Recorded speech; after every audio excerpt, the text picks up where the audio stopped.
Friends Talking Nerdy Greatest Movie Ever Champion, Tim Jousma versus the Immortal Kim The Conquering Geek. Face to face. It's the Battle for State Supremacy.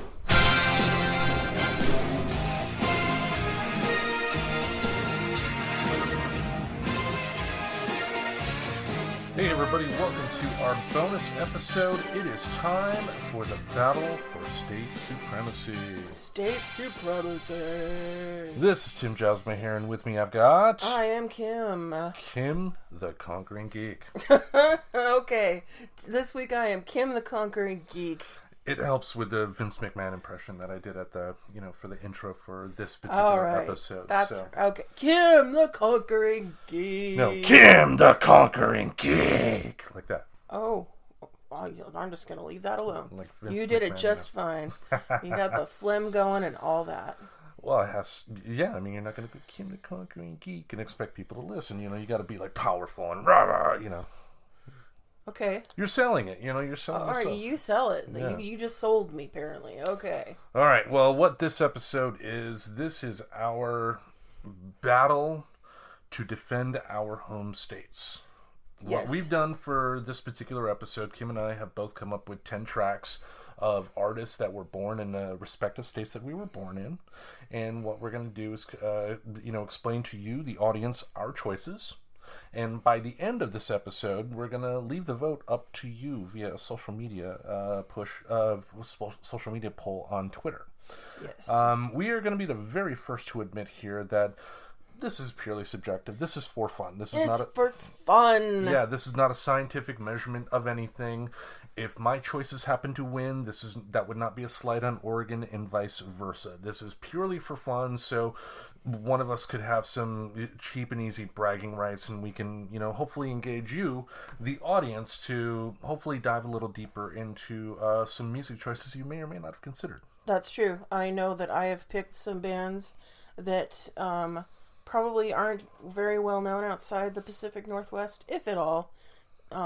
But they are bands that I have loved because I saw a lot of live music in the 90s when grunge and alternative was taking off in the Northwest. And so I have a few of those bands as my picks, some of which are not as well known. But you know what? I think they're friggin' great. And the point here is this. What we ask you to do as the audience is this. Go through the playlist that we're going to post on our social media. They're going to be on Spotify. Open to the public. Listen to the songs. Don't go by the artists themselves. Yes. Because, Kim and I have both acknowledged that, when it comes to my list, and, we'll go through it shortly, the artists I have chosen are more mainstream. They are. But that does not necessarily mean they're better than the ones that have, not sold as many records. And, I like all the bands that Tim chose. So... Yeah, so, with that, while Kim and I may have a little bit of fun, with some, snarky comments here and there during this. A little bit of verbal abuse, maybe. A little, and she may hit me too. I don't know. I'm a sensitive guy. I will not perform any acts of physical violence against him unless he asks me to. Hey, no. No. Anyway, my sister's puking right now. I don't want to have that image in my head. It's like that gif of Homer Simpson with the bleach in his eyes. No! Oh, jeez. All right, so what we are going to do is this. The format of what we're going to do in this episode is Kim and I are going to go track by track. One of us will go first, then we'll pass to the next one to explain their track, and we're going to go through all 10 of our tracks to explain. Now, what we are going to do to determine who gets the first shot at explaining their track is flip coin, thanks to a coin app. And you are going to be choosing heads or tails. Tails. Tails it is. So, it's an app, so she's going to press the screen. It is flipping right now. Oh my god, folks, it is going through the air. It is going in. It got heads. I picked tails because I identify with the song Fat Bottom Girls. So I picked tails. Oh, I like for that some reason. fat bottom girls. Well, I am a fat bottom girl, so you are. And isn't it lovely that a great song about chicks with great asses is written by a gay guy. He wasn't gay, he was bisexual. Bisexual, you know what I mean. So he appreciated the fat bottom. Yeah. It's a good thing. Nothing wrong with that. Nothing wrong with that. Anyway. God. Him. Of course, you had to turn it into something bad. Me?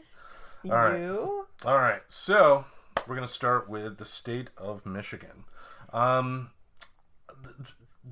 We totally forgot that we were going to do this. We're going to defend our state before we go through the list here. But Michigan. Diverse state. Even though its voting record as of late doesn't show it, it does have a very diverse population, whether it's the farming community that, my family hails from. Like my father's side of the family are all milk haulers and whatnot. And my mother, her family is farmers from Battle Creek. So my grandfather was actually in World War II and stationed in India and was like a code breaker or something like that. So that's cool. That was cool. Actually came across one of his letters he sent home, and what a horrible writer. I got the writing genes in the family. Hey. But the beauty of what Michigan has to offer in terms of its music is that it runs the full gamut. I mean, some states are known primarily for rock. Some states are known primarily for country. Yet with Michigan, you got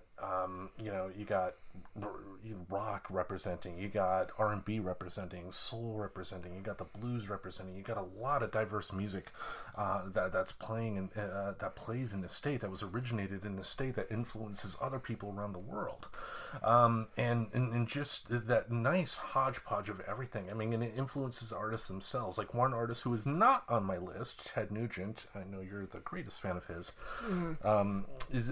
But his music, especially his music in the 70s, did kind of include a lot of, like Motown influence, soul influence with the rock. And it for me, the beauty of what Michigan has to offer in terms of its music is that it's an amalgamation of a lot of stuff all together.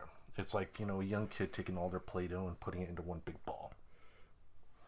So that's for me. Now, speaking of my choices of Michigan, my first choice here was actually a bit of a... Am I going to defend my state first, or are you just going to jump right into your music? I'm going to go with... This is why we should have prepared a little more. Hey, sorry about that. Hey, okay. I'm going to go with my first choice, then we'll go to you. Okay, you will defend sounds good. You will defend, we're going to go with your first choice. Sounds great. All right, so in the research for this episode, I came across this artist here, and I was actually surprised. They were born in Michigan. The artist in question was born in Highland Park, Michigan.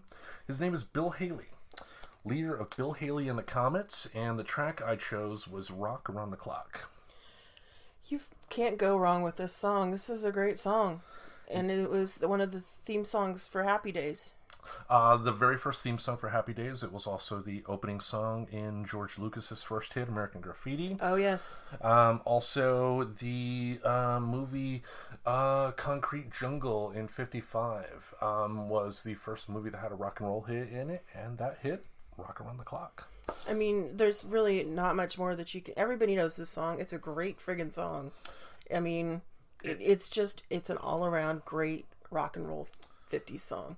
It is, but it's also great too because if similar to other songs that I'm gonna have on this list here, if you're with a group of people and you put this song on, you're gonna get people that are gonna bounce. Everybody's gonna bounce their head. They're gonna be like a 1, a 2, a blah blah blah blah. And yeah, just like that. Oh, jazz hands. But the guitar solo itself, also too, I didn't even realize this, that Billboard magazine essentially used this song as the demarcation for when rock first hit. So as far as Billboard magazine is concerned, Rock Around the Clock is the first rock and roll hit, because before that it was Frank Sinatra, Dean Martin, and great music and whatnot, but this was the first time that rock kicked the door in terms of its popularity. So for all intents and purposes, this is the start of rock and roll here. It wasn't Elvis Presley for white-led rock and roll, not the blues, not Chuck Berry, not Little Richard, or anything like that. But for rock and roll, Rock Around the Clock. That's my first choice. Alrighty. Now, I was born in the great state of Oregon, Portland, Oregon, to be specific, and my family history is very much based in the Northwest. My dad was born here in Oregon, in Cottage Grove. My mom was born not too far from here in Longview, Washington. So both my parents have long-standing heritage in the Northwest. My ex-wife lived in Longview for about a year or so, and I real conservative town. I don't get how she stayed up there. Yeah, it's kind of a mess of a town, but the Northwest is it's a beautiful country. It is just gorgeous, and it's actually pretty diverse. Both Washington and Oregon, the western sides of the state are known for forests and camping and hiking and the gorgeous coast, the ocean. The eastern sides of the states, it turns more into high desert, which is beautiful in its own way. It's just gorgeous country, and it inspires a lot of people to write music. It inspires people in general. It's why there's so many people who have moved to Portland in particular from other places. So there's something about this city, I don't know if it's in the air or the water or the people, but it inspires people to do things creatively. Mm-hmm. And I don't know why. I don't know why it is, but I'm really happy that I live in this area. It's a great place to live. It is. I was born here, been raised here. Yeah, I'm not going anywhere. Even if I might get gentrified out, I'm gonna go kicking and screaming. Pushed further and further away, yeah. From Portland Center, but that's okay. I love just the Northwest in general. I love living here, and a lot of other people do too. And there's been so much creative music coming out of this area for so many years.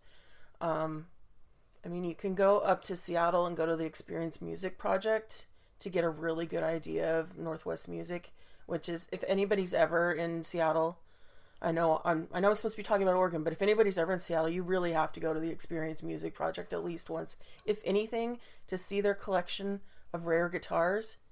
And they have recordings of some famous guitar virtuoso playing each of their rare guitars that you can listen to. Yeah. It's just an amazing museum. I mean, it's regional. I mean, a regional. lot of Washington bands, toured in Oregon. That's the thing, is that Washington and Oregon, the bands toured up and down I-5, basically. I mean, you have the I-5 corridor. There's all these different colleges and stuff up and down.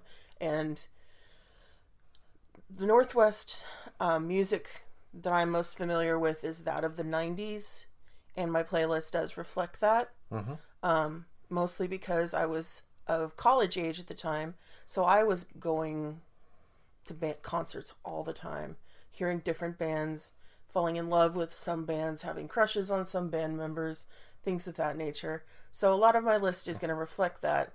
But were you a groupie? No, I wasn't a groupie. Just very, very enthusiastic fan. So, believe it or not, some rock and roll did start here too. Because the first song on my list is going to be Louie Louie by the Kingsmen. I loved Motorhead's cover. I haven't heard Motorhead's cover, but I played this song in pep band, so many times, and I don't even really know what the lyrics are besides Louie Louie, oh, we gotta go now. Yeah. I think they may have taken it from an old reggae song, if I'm not mistaken. Honestly, I don't know, but everybody knows this song, and it was born here in the Northwest. It was born in Portland, and trashy. No, it's definitely a classic. I mean, it's not Kashmir, it's not Stairway to Heaven, but it's still a good song that, again, similar to the first song I picked, you put on in a room of people are going to have fun with. Yeah, it was 1963 is when this one came out. It's like nowhere near the beginning of rock and roll. But the Kingsmen, they had fun. They had a good time with it. And that's the thing. I mean, with I think they would be under like the Garage Band label. I mean, they're definitely a forebearer to the Ramones. I mean, they Oh yeah, definitely. Without them, punk wouldn't be around. Oh yeah, without bands like the Kingsmen, there would be no punk. It's very true. And without bands like one of my picks further down the list, there would be no Nirvana. Mm-hmm. So. All right. My second choice. I actually heard this particular song on a Beatles album first. It was the second Beatles album. The British name of the album was called With the Beatles. The famous one where it's all in black and white, and everybody knows the cover.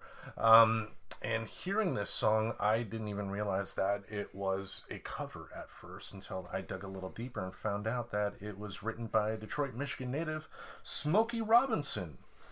You've really got a hold on me. I love this song. There's this song. This is going to sound really weird. There's this scene on one of the episodes of Roseanne, the sitcom. I believe it's the Mother's Day episode. Mm-hmm. But at one point, like, everybody in the house is like just chilling in the backyard of the Connors. They'd had like a big barbecue or something. And it's Roseanne's cohort at the diner when she's working as a waitress. And they start singing this song a cappella. Mm-hmm. Or I don't know if it's a cappella or if Dan Goodman was, or whatever his name is. Stan Goodman? No, John Goodman's the John actor. Goodman. Dan Connor's the character. Sorry. I'm tired. Yeah, I think John Goodman is like playing acoustic guitar with it or something. But it's just a really good cover of the song, and I really like that cover. And I just like this song in general. It's like sad but happy at the same time. It's kind of hard to tell. Has he lost the girl, or is he singing a tribute to the girl? I've always thought of it as if, it's sometimes you find that person that, when you first meet them, you don't necessarily think they're the one for you, but you realize after a while that, hence the title, you've really got a hold on me. Just sometimes, it's... Love is a weird thing in relationships because it's not always two people meet and the hearts fly out of the top of their heads and they're hugging and kissing. Sometimes people get pulled into relationships kicking and screaming without even realizing. Things can really like build slow too. Mm-hmm. There's those relationships where you're just kind of friends and then all of a sudden it's growing and growing and you're just like, then you realize, wow, I really need this person in my life. Yeah. Well, the beauty of this song, too, again, goes back to the Beatles. I mean, Smokey Robinson has been very open about the fact that he was honored that, 4 white guys came out of nowhere from England, of all places, mm-hmm. and professed their love for his music and for, black music in general. Yeah. It wasn't happening in the 60s because even when you had, white guys like Pat Boone covering Little Richard songs, it's not like Pat Boone was on, a TV like, I love Little Richard, he's the greatest in the world. Yeah. He was just singing the song as if he made it. Mm-hmm. But the Beatles, what they did, by what they did, especially for someone like me, because again, I did not listen to Smokey Robinson before this, and I'm not going to say I'm the biggest fan in the world, but it was this song that made me appreciate Smokey Robinson as an artist. Right on. So they did it. All right, what's your next one? Okay, we're going to go away from Smokey Robinson and his dulcet tones to the band New Shoes. Right. Spelled Nushooz, and their song "I Can't Wait" from 1986. Okay, why this song? Why this song? Because this is just when you hear it, it's just kind of a classic. It's got that classic sound of 1980s synth pop, top 40 radio sound when you hear it. Baby, I can't wait. And it's just got that yeah. I mean, it's not the greatest song, no. but whenever I think like 80s, this is one of the songs that comes into my head. And they're from Oregon, and I heard an interview with them when I was young, and this song first came out, and they just sounded like they were just genuinely happy that people liked their song. They just seemed like nice people. And I thought that was cool. And that's really what any artist should do. I mean, granted, you do want to have a little bit of an ego and hope that, your song will reach the masses and you become legendary and make all the money in the world. Well, yeah, a lot of people, hope for that. But at its purest form, a musician that is just happy that people like their stuff. That is the pure fuel of what art should be. Exactly. Anything else that comes with it, the better. Which is why, when I meet people who have created things that I really like, I flat out tell them, I'm like, I really enjoy your work. and I hope you keep making it, because I've got the chance. Last year, I got the chance to meet two different comic creators that I really like, and I was just like, wow, I'm actually getting a chance to talk to them, and it was really cool. It was Chelsea Kane and Lila Sturgis, and Lila is known for doing this thing on Twitter called Trans Pizza, and basically like gives away money to trans people so they can buy a pizza just to cheer them up, and people like donate money to her to run this Trans Pizza campaign. I've seen that. You have, yeah. She's been doing that for quite a while now. Yeah, anytime I see it, I don't necessarily have money to help donate, but I do retweet. Yeah, yeah. I think she's great, and she's so nice, and I just find that work just really inspiring. Just like simple acts of kindness that can make a huge difference in people's lives. And Chelsea Kane is back on Twitter after being off for a while. Yeah, she had a bit of a controversy. I don't know what steps she's taken since. Yeah, I don't want to talk about Chelsea. Yeah, but Lila's cool, and I kind of fangirled out a bit when I met her. I brought her like a present. It was all pizza themed, and she really liked it. It reminds me of the time I met Brian Bendis when I worked at Apple. He came into the store, and I was a technician at the time and helped him out. I didn't even realize it was him at first, and I saw him on the list of customers to help out, and I didn't even think, that it could possibly be Brian. One, yeah. Yeah, but the more I talked to him, I was like, oh my god, he created Miles Morales, he created Ultimate Spider-Man, oh my god. Didn't totally freak. I did give him a compliment. He seemed to appreciate it. But then, I went, after I helped him out, I went in the back and, with Sterling, we were like 14-year-old girls, like, oh my god, Yeah, I got to hug Lila. She gave me a big hug. I was like really excited about that. Cool. But yeah, so New Shoes. I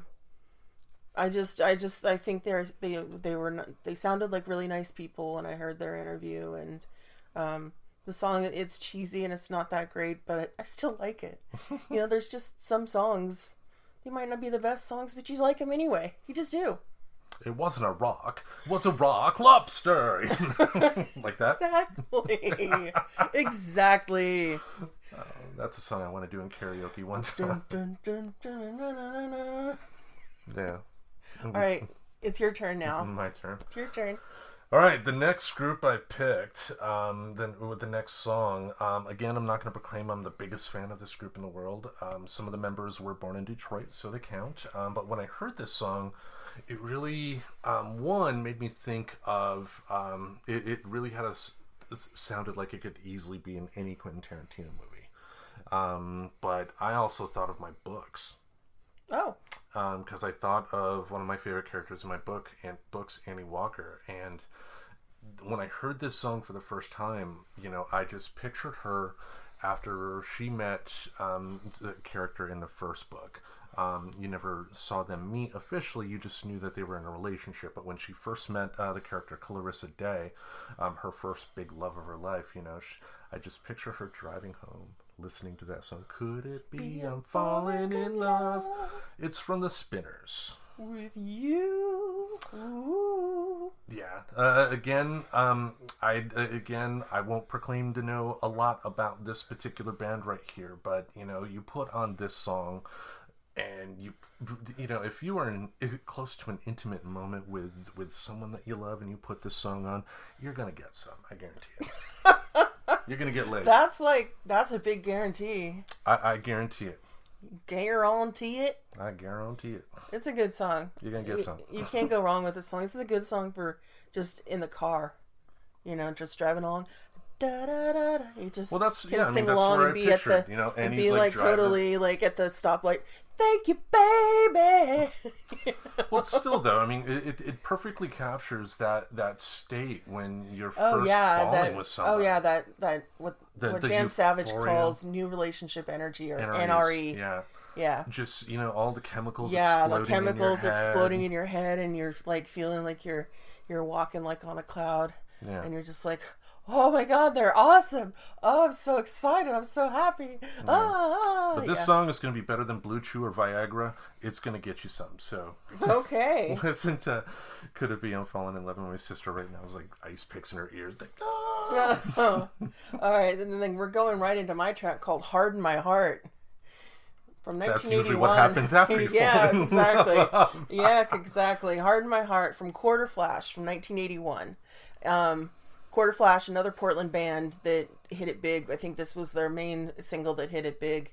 I like this song a lot. It sounds a lot like Pat Benatar to me, because the lead singer, I believe her name was Rindy Ross.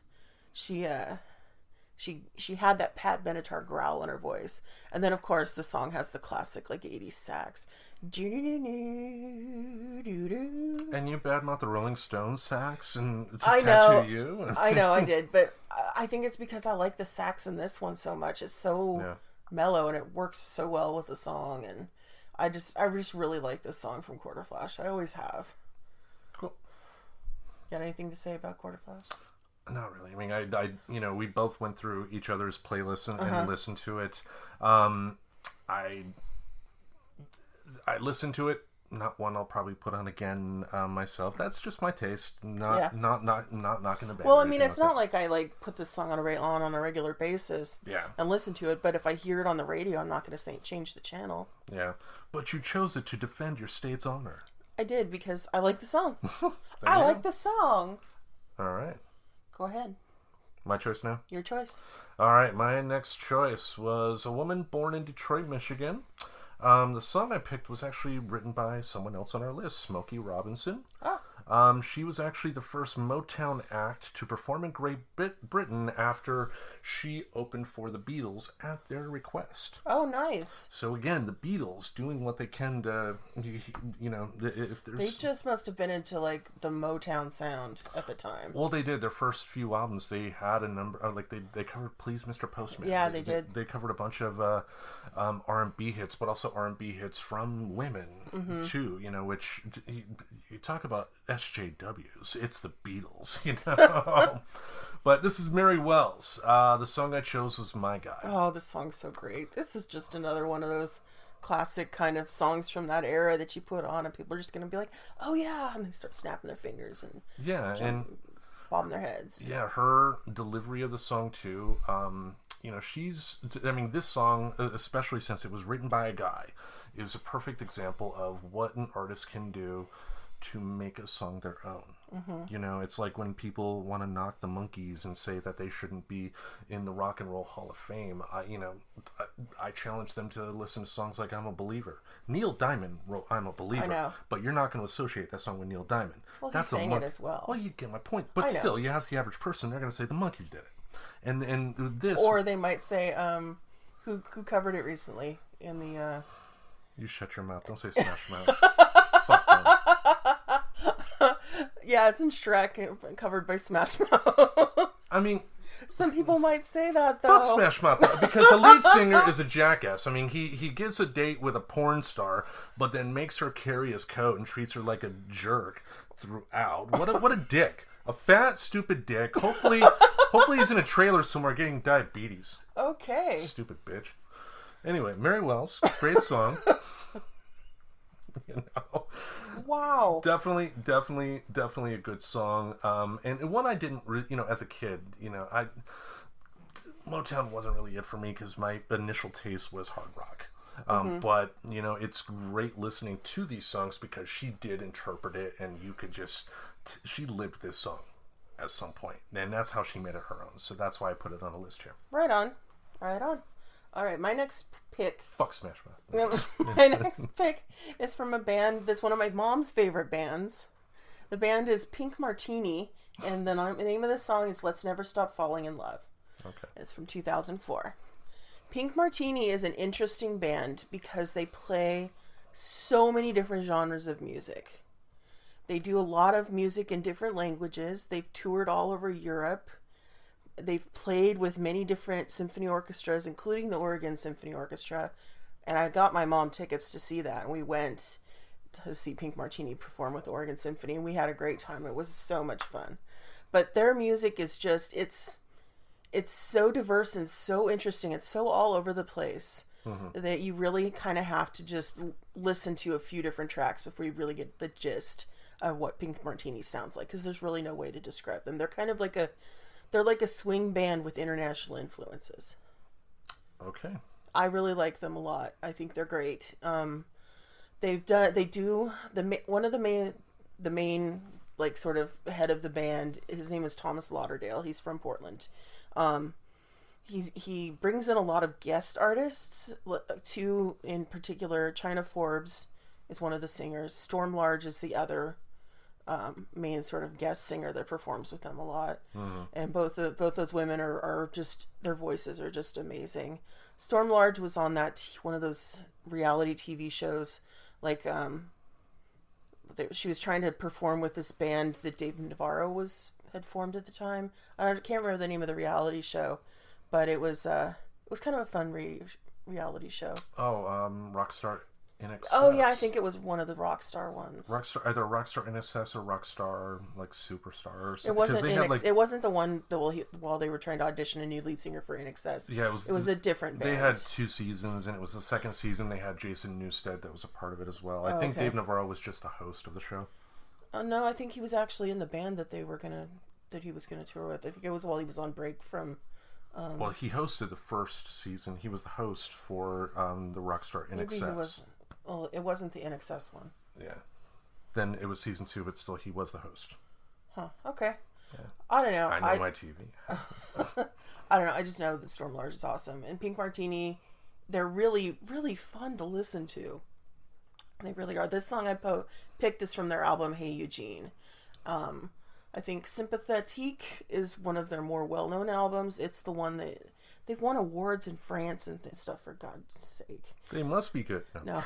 It's just unusual for an American band to win awards in Europe. Yeah. And they're just a really cool band. And I think that if you don't know anything about Pink Martini, you should listen to them for sure.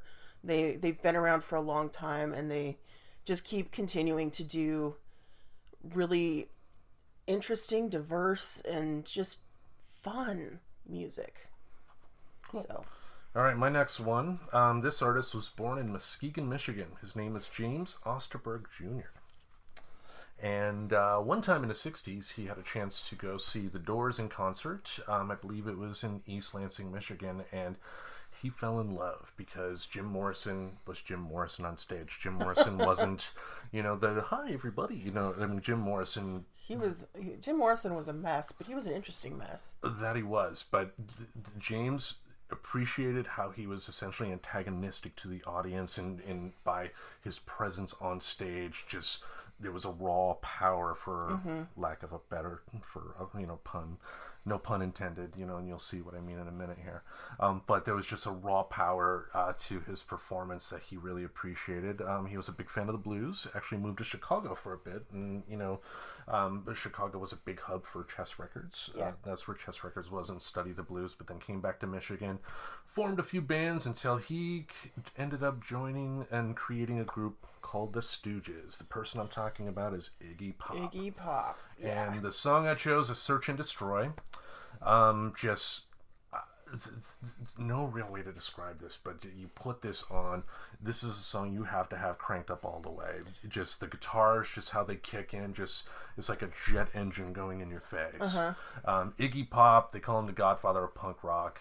But I would even go so far as to say that, without Iggy Pop, you wouldn't have, Iggy Pop invented the stage dive, for instance. That's true, he did. Iggy Pop was, I think he's cut himself on stage.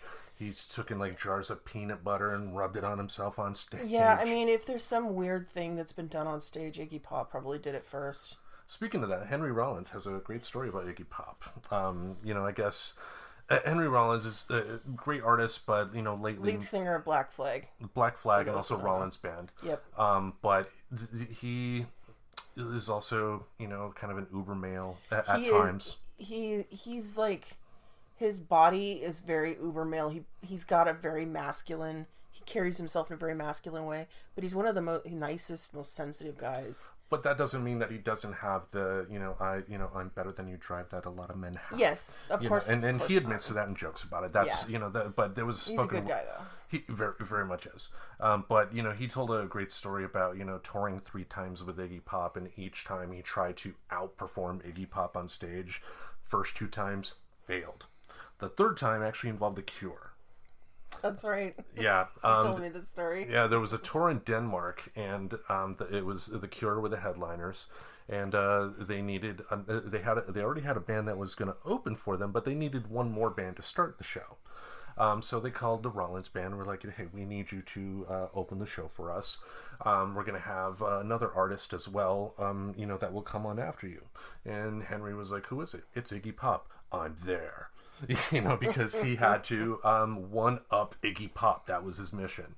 And apparently, too, I guess they had like a month to get an album together, but doing this concert, they had to take a break from recording the album in order to do it. But Henry Rollins just needed to one up Iggy Pop, so they go to Denmark, and Henry Rollins goes on first with the Rollins band, and as Rollins describes it, he's just so physically exerting himself that by the end of his set he could barely breathe, but he's like, yeah, Iggy Pop's next, and then just walks off stage and almost collapses.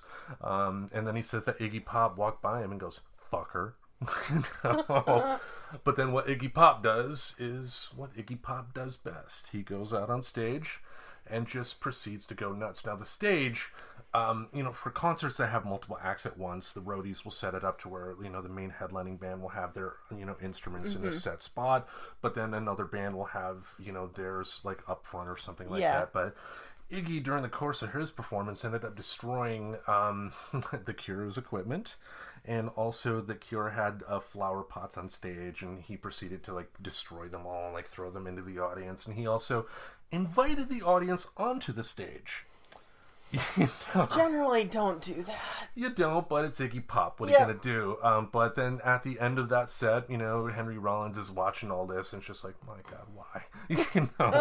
And then Iggy Pop just walks by him and laughs. I like Iggy Pop a lot. I'm not such a big fan of the Stooges.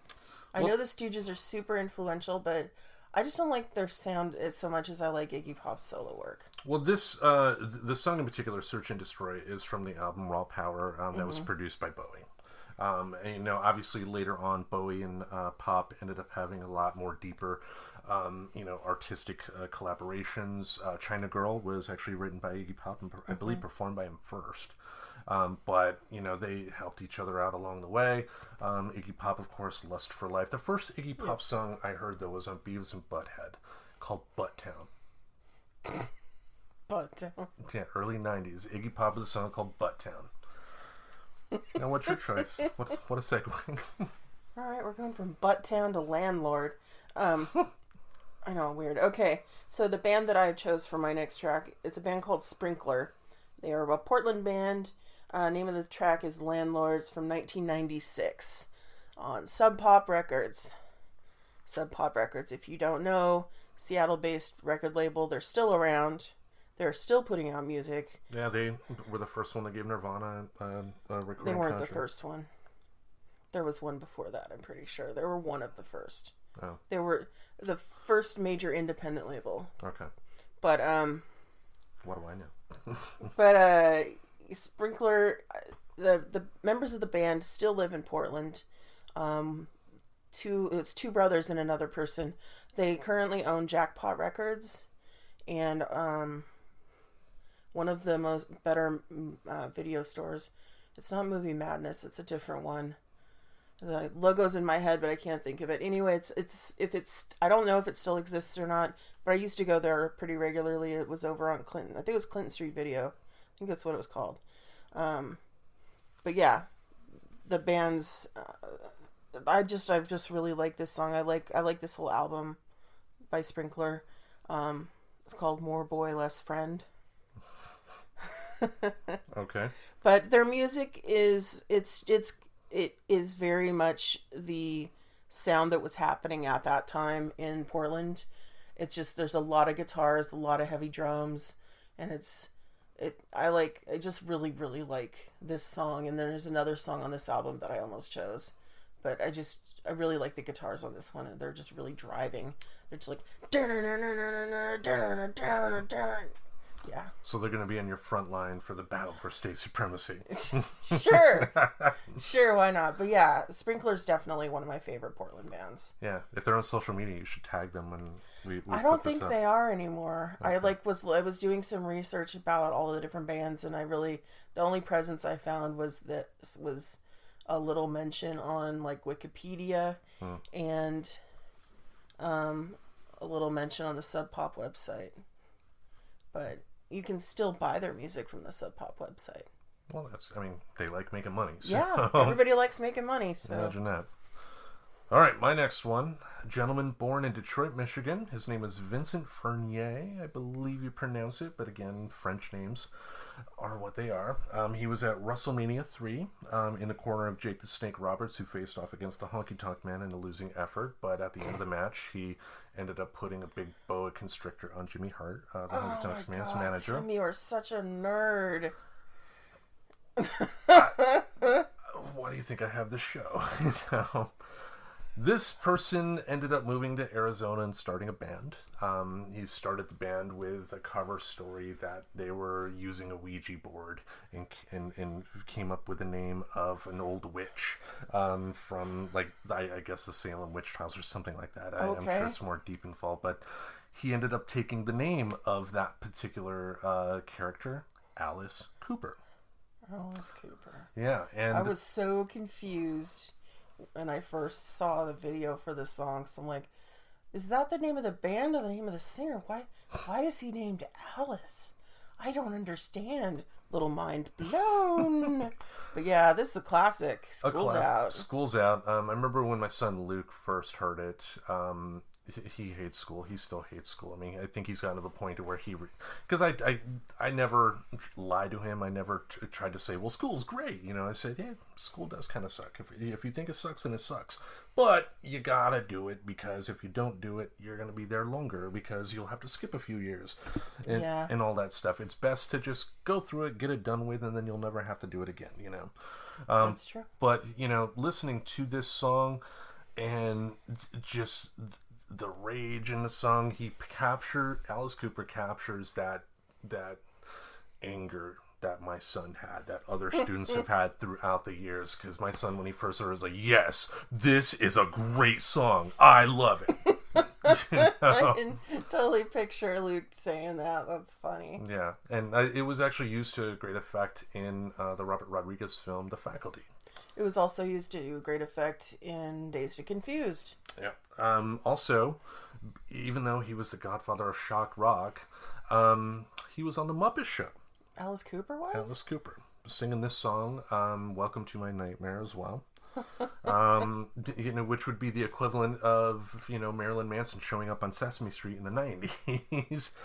But still, Bob Dylan has actually come out and said that you know, Alice Cooper is one of his favorite songwriters. And, you know, like, School's Out, there was like a lyric in there, you know, we can't even think of a word that rhymes. Just, I don't know, just funny, biting lyrics. The music just kicks ass. And again, another song, you're in the car, this song comes on, you have to crank it up all the way. This is mandatory. That's a mandatory headbanging in the car song. Yep. My next pick is by a band called 30-06, another Portland band. The name of the song is Tyke. It's from 1995. Now, the thing with 30-06 is they weren't very well known at all, which is unfortunate because they were very talented. Mm-hmm. I have copies of their first couple of albums on CD somewhere. This is from their major label CD. They ended up with a contract. They got one record out, I think. And this is probably my favorite song on that album, but unfortunately the recording quality on the other album I do have, called Bosu Zoku, was off the tongue, sweetie. Yes. Unfortunately, that recording quality was not done well, and so if you try to listen to it, it's going to frustrate you. Which is sad, because this band they're just great. they had that Portland sound, and they were really friggin' fun to watch live. I saw them live a couple of different times, at least 2 or 3 times, and I just really like them a lot. I just always did, and I probably always will. It's one of those bands I just really enjoy. Nobody probably has heard of them, just like Sprinkler, but they're really friggin' good, and you should go look for them and listen to them. Caveat, though, there is another band by this name out there. They are not so great. Not so great. But that's the beauty of what we're doing here with our playlist that we're going to make available on social media. You will be able to find their stuff on Spotify. Stuff, yes. Yeah, and be able to, properly make sure these artists get the money they deserve. Yes, definitely. Definitely. All right, my next artist was born in Detroit, Michigan. The song he's most famous for that I put on the list here is actually the second most played jukebox song of all time, behind Crazy from Patsy Cline. Oh, really? Yep. It is Old Time Rock and Roll from Bob Seger and the Silver Bullet Band. Yeah, this song is a classic. Everybody knows The Risky Business. Unfortunately, yeah. But it's still a good song despite Tom Cruise and his creepiness. Well, yeah, that was when he was really young.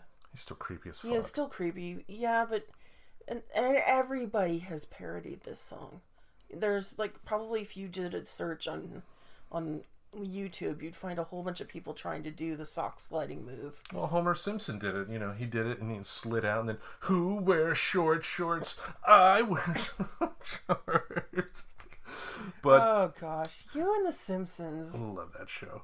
But I actually got a funny story about Bob Seger. A guy I went to college with by the name of Kurt Race, still lives in Grand Rapids. His mother in the very early 70s dated Bob Seger. When the Silver Bullet Band was just forming, because Bob Seger had a few bands, but the one he hit it big with was the Silver Bullet Band. And when she was dating him, Bob Seger did not have a license at the time. So she was the driver for the Silver Bullet van, and as Kurt put it, there was one time where she crashed the van. Wow. So they didn't date much long after that. Apparently. Yeah, that kind of would put a damper on your relationship. Yeah, so she didn't end up getting that Bob Seger money over the years. But he's, this song, I will be the first to admit, it is definitely overplayed. But it's another one that you put on with a group of people around. People are going to enjoy themselves. Mm-hmm. He's got other good stuff as well. Against the Wind, Hollywood Nights. He's got some great stuff out there. Okay. Well, my next choice is a band a lot of people are probably going to know. A lot of people have heard of this band. The band is Everclear, and the song I chose is Nehalem. It's from 1995.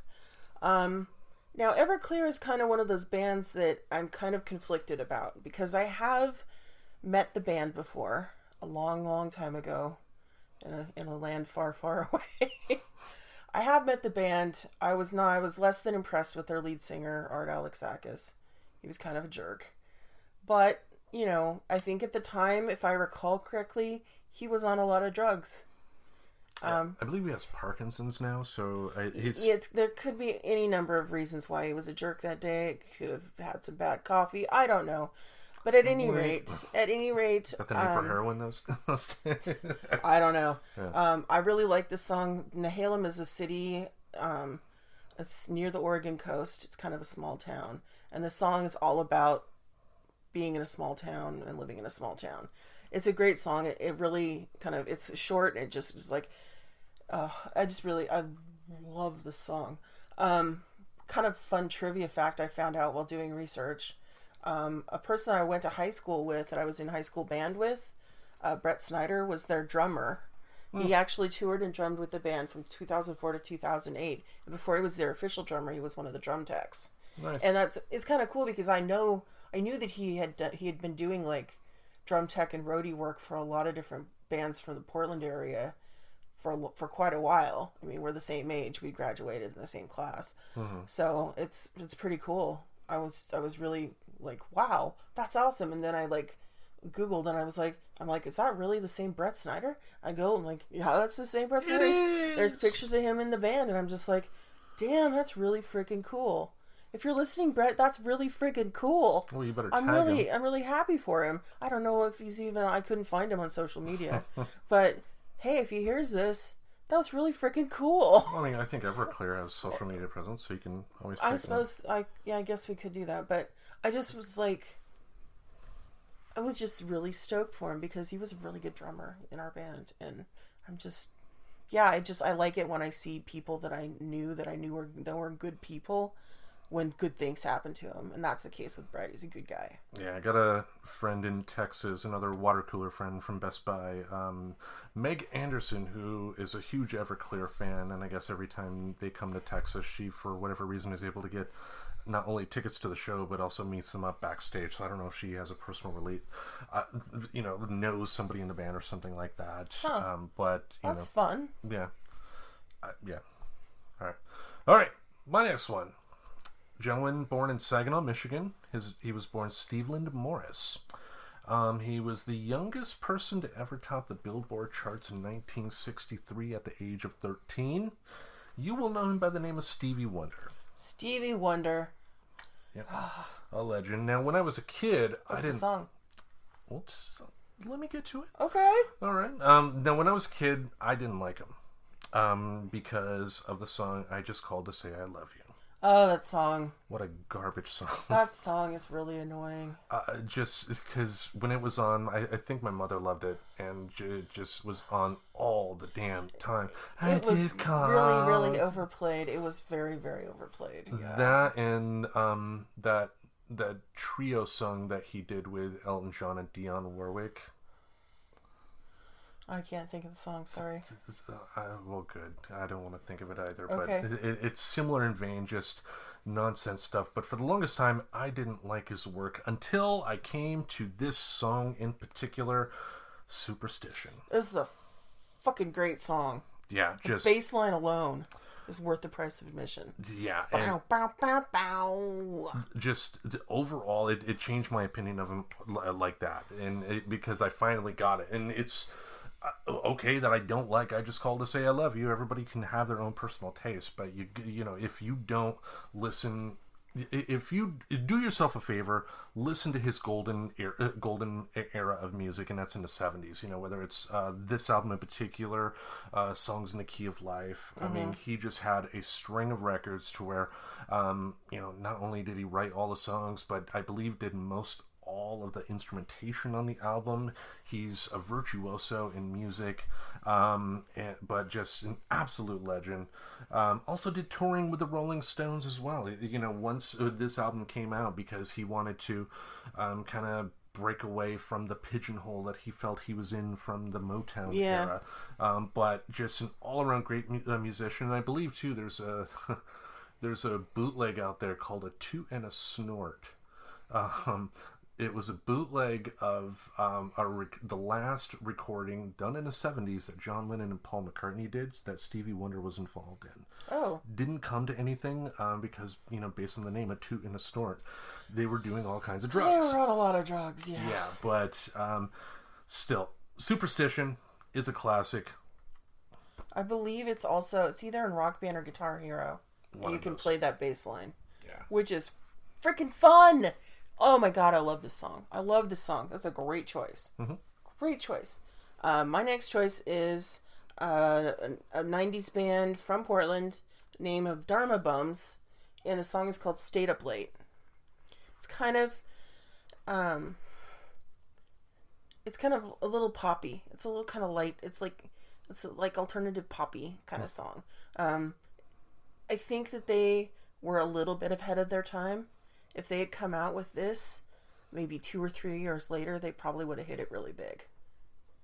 Because this song, I think the melody of it and everything, it would have really caught on with radio audiences if it had been put out just a couple of years later. Because this came out in 1990, and everything grunge alternative stuff started happening about 91, 92. Yeah. They were just slightly ahead of their time. And they did put an album out afterwards, but it didn't quite have they tried to go a little heavier, but their voices and their tone, I think, was more suited for the lighter-ish kind of poppy music. But, I really like the Dharma Bums. They were a really good Portland band, and the lead singer Jeremy Wilson, he's still pretty active doing music in Portland. Cool. Yeah. All right. Well, my next one, an absolute legend. She was born in Bay City, Michigan. And again, doing research for this particular episode here, I've always been a fan of her work. If she had retired at the end of her album True Blue, we'd still be talking about her today. There is no doubt about that. But it was this album and this title track in particular that I believe ended up making her bigger. Mm-hmm. This artist in particular is Madonna, and the song is Like a Prayer. It's a good song. It's not my favorite Madonna song, but I like this song. I liked it. I mean, because people forget too is the controversy that came when this song came out. Yeah, there was a lot of controversy. The video. I mean, she was no stranger to controversy. I mean, with Like a Virgin and everything. But yeah, this was chock full of striking imagery that just. Wow. Well, for folks that don't know, in '89, like Pepsi, I don't know if she approached Pepsi or Pepsi approached her to do, and this is the first time it was ever done, but now it's common practice, to essentially advertise Pepsi with her first single off her new album. Mm-hmm. And so what happened is they came up with a commercial. The commercial was about 2 minutes long. It played twice. It played on the Grammy Awards on a Sunday, and then on a Thursday it played on The Cosby Show. And it was 2 minutes, but it was her watching home videos of herself as a kid, and there was like a dance routine, but it was all rated G type of stuff. Then on Friday, the Like a Prayer video hit, and as Kim alluded, it was controversial. The premise of the video is that it's set in the South, and Madonna witnesses a white woman getting brutally raped and murdered by some white guys, but just as the white guys are going, the black guy, stops them, and they run away, but the cops come and the black guy's arrested. Yeah. And she ends up going to a church and dreams, goes through some dreams because she's wondering whether she should do the right thing and, say what happened or not. Yeah, there's like some crucifixion imagery and a stigmata imagery, a black Jesus, which in 1989... there was a lot of stuff there that a lot of people didn't like.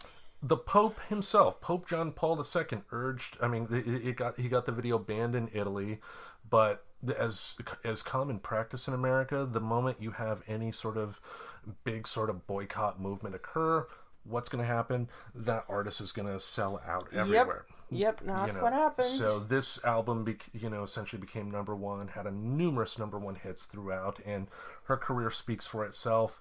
In the 90s, she actually helped start the Maverick record label that signed Alanis Morissette and Prodigy. You really can't say much more about Madonna than what you just said. I mean, the Like a Prayer thing alone was the ballsiest, most rock and roll thing in the world. It was very because I could just imagine like Pepsi not even caring about I could be wrong, but I highly suspect that the Pepsi people did not see the Like a Prayer video. They just thought, we're gonna get her first single. We're gonna get so much controversy. Yeah, we're gonna get. Yeah. And then Madonna's just like, yeah, you're gonna get all the publicity you want. You want publicity? I'll give you publicity. Boom. Here you go. Yeah. Alrighty. My next choice is another Portland band, of course. Greg Sage is the lead singer of the Wipers. The Wipers were formed in 1977 in Portland. They were extremely influential for a lot of bands that came after. They were kind of a post-punk kind of sound. The song I chose is off their compilation album that was put out in 1990. It's called Better Off Dead. But yeah, they were extremely influential to many bands that then came out of the Northwest, in particular Nirvana. I like the Wipers a lot. I hadn't really heard of them until I got to college, and by then they had pretty much disbanded. But they're so good. If you haven't heard of the Wipers, just go listen to them. If you listen to them, you can hear where a lot of bands like Nirvana and Mudhoney and Pearl Jam and all the big names that came out of the 90s. You can hear where they got a lot of their influence if you listen to the Wipers. I'm going hungry. I'm going hungry. Okay. Just in sound and in tone and in just the way that the songs are constructed. I was really torn between the Wipers and Poison Idea to put on here. And Poison? No, okay. No. And, I decided to go with the Wipers just because they fit more with the kind of theme I had going on my playlist. I chose the songs for a reason, because I like them and because I tried to make a playlist that flowed pretty well when you listen to it as a whole. So I think that this song, its placement is good in the list, and they're just such a good band that not enough people I think have heard of, and that's the main reason why you chose them. I chose them. Yeah. Nice. Yeah, because if anything, even if they aren't active anymore, they're still worth listening to. What do you think? It wasn't for me. I mean, the only track I've heard is the one that was on the playlist, and okay. Yeah, yeah. I have unique taste. Yeah, I know. Yeah.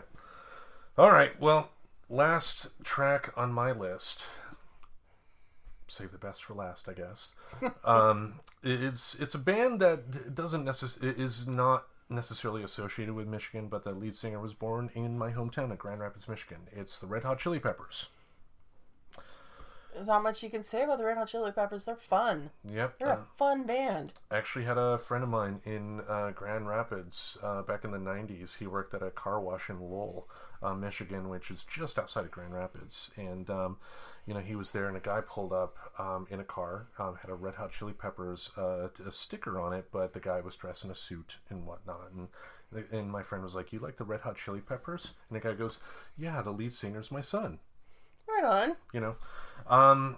Anyway, when Anthony Kiedis was 12, he ended up moving to LA, where he was actually in a few movies. He was his first movie role he played Sylvester Stallone's son in the movie Fist. Oh. Which was the movie Stallone did after Rocky, I guess.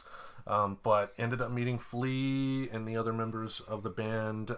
They've covered Higher Ground from Stevie Wonder on one of their tracks. The song I chose was from Blood Sugar Sex Magic, Give It Away. Pretty much everyone's heard this song, I think. Yeah. It's another one of those songs that's either in Rock Band or Guitar Hero, I can't remember which. Friggin' fun to do. Mm-hmm. I actually can do the lyrics really well. Yeah, and they did Woodstock with socks on their junk. That's true. There's actually a picture of them doing like the Abbey Road cover, walking across the street, but with socks on their junk, just naked except for socks. That should be the name of their next album, Socks on Their Junk. Socks on their junk? Yep. Yeah. Socks on their junk. Just like that. Put the sock on your junk now. And then Flea. Put it on your junk now. Okay. What are you, McFly? Chicken? All right. My last pick on my playlist, it's from 1993. The name of the song is Truly. The name of the band is Hazel. Hazel is probably my all-time favorite Portland band. They are so good. So freaking good. Pete Krebs, lead singer. Lead guitar. His name's Brady. I can't remember his last name. He was the bassist. Drummer Jody Bliley. I'm not sure I'm saying her last name right, but it's the first band I ever saw with a woman playing the drums. Freaking great. The thing about Hazel that was unique from any other Portland band, they had a dancer. They had a dancer for all their songs. His name was Fred Nemo.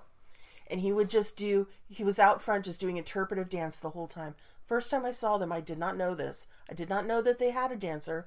I was just like, who is this strange homeless man up on stage with them dancing? Okay. But that was their thing. They had a dancer. And it was just so unusual. And then you hear songs like Truly. It's like so soft and so... It's just a pretty song. I liked it a lot. It's like probably one of my favorite songs. They had 2 big albums that came out on Sub Pop. Both of them are excellent. And you can listen to both albums in their entirety on Spotify. I had a really hard time picking a song, but I kind of wanted to end my playlist kind of softly, just because that's what I think of when I think of Portland. It's like gray clouds, soft rain, this song, all perfect. And gentrification. No. Add a cup of tea and a good book, perfect. Perfect. This song is a perfect song. I love this song. I wouldn't go that far, but that's my personal think it's taste. It's a great song. It's great. Freaking great. Okay. Well, that is it. We've gone through our playlist. So now the Battle for State Supremacy falls in your lap. Yes, if you're listening to this right now, it is in your lap right now. Now, I'm sure you're acting like it's a hot tinder from a fireplace. You're trying to get it off. Like, no, I don't want this in my lap. But no, bad touch. No, it's my no-no spot. Love Mad TV, Stuart. No! Look what I can do!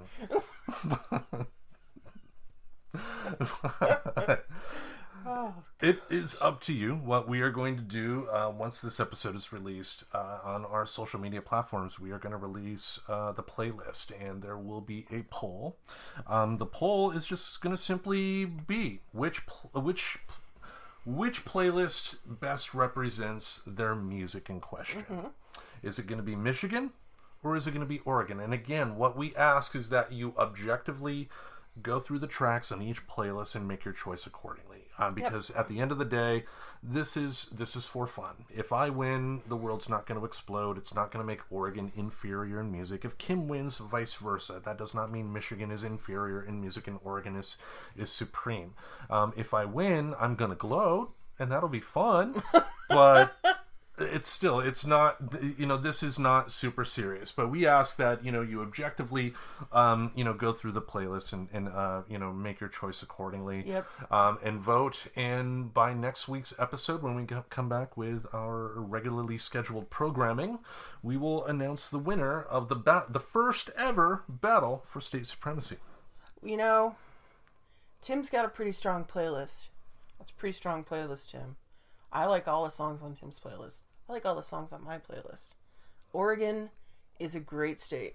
It's a great state. It's a great place to live. That's one of the reasons why we live nearly in Oregon. Yep. Because we do not live in Oregon currently. We live just across the border, so we can go to Oregon anytime we want. Yep. It's just a great place, and I feel like my playlist is representative of the greatness that is Oregon. And it's not all stuff that you've heard before, but it's freaking good. Please give it a try. It's really freaking good. Oh, and as tip, easy way to find our playlists on Spotify, just search Friends Talking Nerdy, and they're both going to pop up. Well, once I make mine public. Yeah, we're going to make them public before we even release this. So you don't need to worry. You just need to search Friends Talking Nerdy. Yep. When it comes to Michigan, I think my playlist speaks for itself. A lot of musical influences are at play here, and I even saved you the effort of not joking that, next on my list is from Insane Clown Posse. I appreciate you not putting Insane Clown Posse on your list. Or my favorite Kid Rock song is... Yeah, I appreciate that too, because those bands are not that great. And there's probably people out there that love them, and that's fine for you, but I do not care for either. Kid Rock, what a waste of a human being. I mean, wow. Although there is one thing from Insane Clown Posse that I do like. There's a video mashup out on YouTube where somebody has mashed together that song about like science and magnets and things like that with a Glade commercial. I'll try and find the link and put it on Twitter. All right. It's pretty freaking funny. Okay. Yeah. All right. With that, it's in your hands, folks. Vote. And this time next week, we will announce the winner for the Battle for State Supremacy. Woo! And when I win... no. When one of us wins. When one of us wins, I mean, we're both going to do what we can to advertise this to, get some interest in terms of the voting. But please, vote. Choose what you think is best and be objective about it. If you think Oregon is the best choice, vote Oregon. Vote your heart. If you think Michigan is the best choice, vote your heart. That's all we ask. Yep. All right. Vote your heart. Vote your heart. And go Michigan. All right. We will see you folks next week.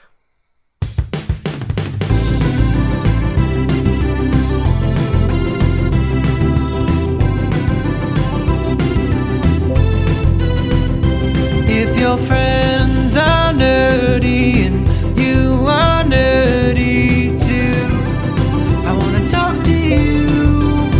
Friends Talking Nerdy. Subscribe to Friends Talking Nerdy on iTunes, the Google Play Music Store, as well as Spotify. Remember to support Friends Talking Nerdy on Patreon. Goodbye, darling.